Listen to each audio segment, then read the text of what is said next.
seria possível, assim, a gente dizer, né? Então, o processo, vamos dizer assim, né? Quem manda no mundo é o detentor do poder econômico, né? Poderíamos dizer isso, talvez, né? Nisso que a gente está discutindo agora. Talvez, né? Não estou afirmando nem confirmando tal informação, mas estou dizendo assim, né? Que talvez seria o poder econômico. E pensando na base, né? Usando isso como base, o poder econômico. Como funcionam, então, os sistemas ditatoriais? Né? Porque a gente está dizendo aqui, né, de um poderio econômico, onde esse poderio econômico acaba pautando, vamos dizer assim, muitas vezes, as relações internacionais e a maneira como essas relações acontecem, né? Às vezes a gente fala aí, né, de empresas que são... O faturamento de uma empresa dessa, né, é maior do que o PIB de muitos países por aí.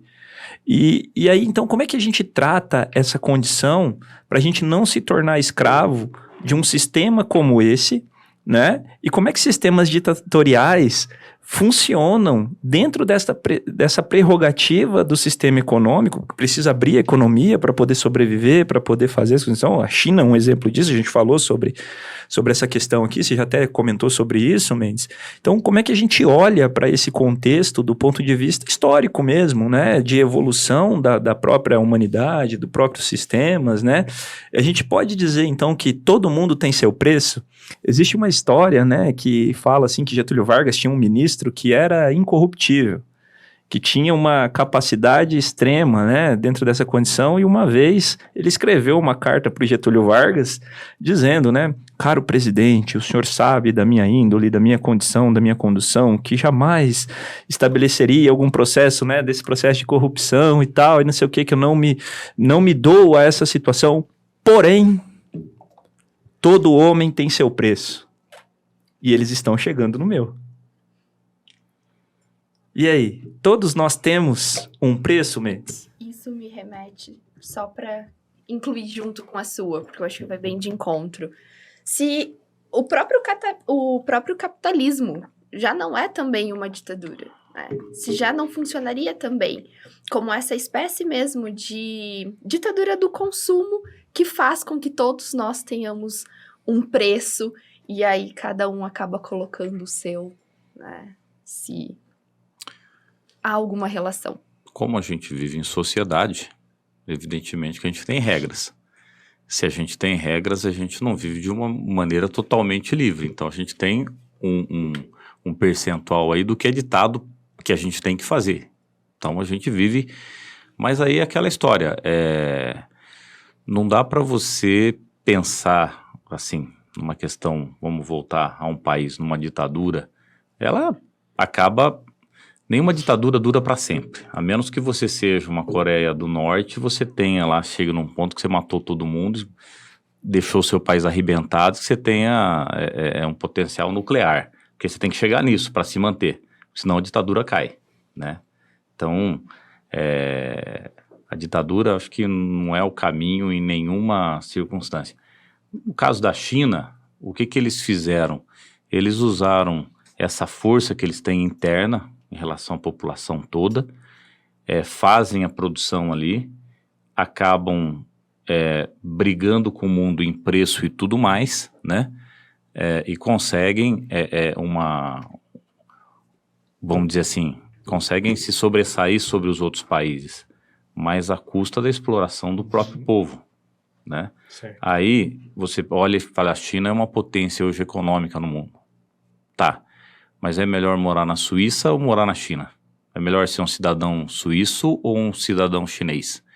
Porque não é isso para todos os chineses, né? Sim. Os chineses não têm a qualidade de vida que um suíço tem. Depende da região da China que você vai morar. E mesmo na região, num país de 1 bilhão e 300 milhões, eu garanto para você que tem ali 1 bilhão e 200 milhões que vivem de uma maneira horrível, tá? Então, quer dizer, não adianta, por isso que eu digo, o Brasil não é uma riqueza, uma ideologia. O Brasil são os brasileiros. Enquanto você não tiver o brasileiro vivendo bem, com dinheiro, com uma qualidade de vida, pelo menos sendo classe média, então você não pode chegar e dizer que o Brasil está bem, que o Brasil é rico. Essa conversa de política, o Brasil é um país rico.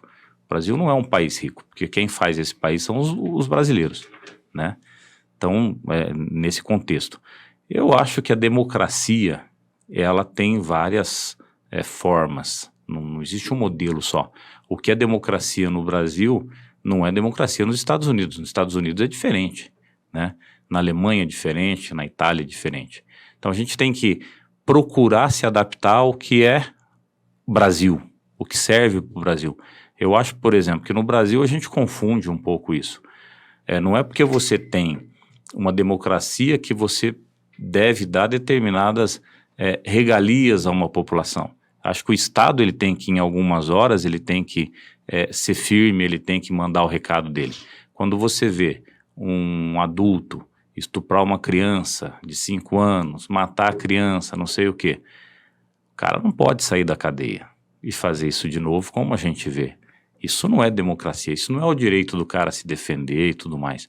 Isso aí é um Estado que não dá o recado para a população. Quando isso acontece, o Estado tem que dar o recado, diz, olha, esse cara vai ficar preso, esse cara vai ficar lá isolado, esse cara não tem condição de ter convívio com a população. E quando ele não tem condição de ter convívio com a população, não é para ele ficar tomando sol no pátio de uma penitenciária superlotada e com uma comunidade, que é a comunidade dele, com a sociedade dele, que ele está ali. Não, ele tem que ficar isolado mesmo. Então, o que é democracia e o que é ditadura? Quando você tem leis que são claras, que são duras e que dizem para a sociedade, olha, se você cometer um crime, você vai ser preso, você vai ser punido, isso é democracia também. O que não dá é para conviver com o que a gente tem no Brasil, que de repente é a sensação de impunidade. O cara comete crimes e não vai preso. Às vezes porque pertence a essa elite, né? E às vezes o cara vai preso porque ele é negro. O cara olha lá, olha, o cara é preto aqui, então é suspeito, vamos prender o cara. Aí depois a gente vê se ele é culpado ou não. Esse tipo de coisa é ditadura. Aí é ditadura do racismo estrutural e tudo mais. Pensar dessa forma, né? Agir dessa forma. A gente olha para o Rio de Janeiro, eu, por exemplo, quando eu posso ir em outro lugar e não no Rio de Janeiro, eu vou em outro lugar, porque aquilo me assusta. Aquela forma, aquele jeito, governador preso, político preso, aquela situação urbana que eles têm ali. Ah, é comunidade, não pode dizer favela, mas é favela, pô. Então, aquele desmando, a polícia deles que... Toda polícia tem seu problema, mas tem um percentual aceitável, né? Agora o deles... Então isso daí, o cara que mora no Rio de Janeiro numa favela não está numa ditadura. Qual que é a chance que ele tem? O cara nasce, por exemplo, na favela, a mãe é drogada, o pai não sabe quem é, e o sujeito cresce ali do lado de traficante. Qual que é a possibilidade que esse cara tem? Sim. Então, a vida dele já está prescrita, né? Aí como que você resgata o cara? Ah, você vai lá, vai tirar do morro, vai quebrar o barraco e vai não sei o quê. Não, você tem que resgatar a pessoa. Ele tem que ter escola, ele tem que ter educação, ele tem que ter uma saúde e você tem que aplicar na criança. Se você conseguir mexer com ele, com o menino ali, um dia você muda essa situação. De outra forma, não vai mudar nunca. Não é diferente do que a gente vê, por exemplo, lá no Afeganistão, né? É muito fácil a gente aqui do Brasil, mesmo nós não sendo ricos, mas a gente tem uma certa condição de vida favorável. Agora, você pegar uma pessoa que cresce ali naquela miséria, naqueles vilarejos, né? Qual que é a melhor chance de crescimento que ele tem na vida? É se tornar um membro de uma facção ali, né? De um exército revolucionário que ninguém, às vezes a gente nem entende exatamente contra o quê, contra quem. Então essa questão da impunidade, né? Essa questão da impunidade você coloca, a gente vê o estrago que isso faz no nosso país, a própria questão do crime do colarinho branco, né? O país acordou aí alguns anos atrás e hoje parece que a coisa já deu aquela mornada, né? Aquela esfriada, e novamente o discurso volta no momento político, né? Mas a impunidade está aí, é bem na verdade, tudo isso que você comentou, a impunidade está aí. Eu acho que às vezes a gente tem até uma impunidade que é legalizada, né? Não é nem questão da impunidade. Essa história de financiamento de campanha, 5 bilhões de reais para financiamento de campanha. Esse dinheiro não chega no candidato aqui embaixo, nunca chegou, não vai chegar. Isso é para financiar partido e financiar essa elite que está lá. Aí o crime do colarinho branco se desvia dinheiro para se manter no poder. E aí é um círculo virtuoso que acontece ali, né? Um vício que se tem. Se rouba para se fazer campanhas são caríssimas, se gastam fortunas numa campanha para se ter um salário de deputado que não dá 1/10 do que o cara vai receber no final do mandato em relação ao que se gastou na campanha. Então, que lógica que tem isso? E aí, quem vai conseguir entrar, quem vai conseguir ser deputado federal, conseguir ser deputado estadual? Como que você muda isso se você precisa de dinheiro para fazer uma campanha, para entrar nesse poder, e se o dinheiro está na mão desse pessoal e esse pessoal continua fazendo a mesma coisa? É difícil. É um mecanismo